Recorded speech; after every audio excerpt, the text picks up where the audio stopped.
Stava effettuando una sessione di allenamento con gli sci con un altro atleta, la professionista che nel primo pomeriggio si è infortunata durante la discesa nei pressi del rifugio Marinelli nelle Alpi Carniche. La donna è caduta a quota 2000, poco sotto sella del rifugio, procurandosi una frattura ad un arto. La chiamata è arrivata attraverso il numero unico d'emergenza 112 poco prima delle 15 e il SORES ha attivato l'elisoccorso regionale e le squadre di terra della stazione del soccorso alpino di Forni a Voltri e la Guardia di Finanza.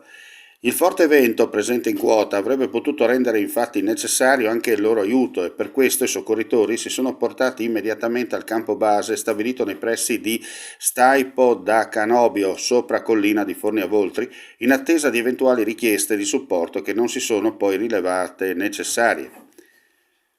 L'intervento è stato risolto dall'equipe dell'elisoccorso, composta dal tecnico di elisoccorso del soccorso alpino insieme al medico e l'infermiere. L'elicottero ha effettuato una prima vericellata calando il tecnico e il medico che hanno stabilizzato la donna molto dolorante. Con una seconda vericellata è scesa l'infermiera con il sacco vericellabile nel quale l'infortunata è stata adagiata per essere successivamente recuperata a bordo. Con altre due vericellate sono stati recuperati l'infermiera e il tecnico di elisoccorso. L'intervento si è concluso poco prima delle 17. La donna è stata trasportata in ospedale per gli esami diagnostici.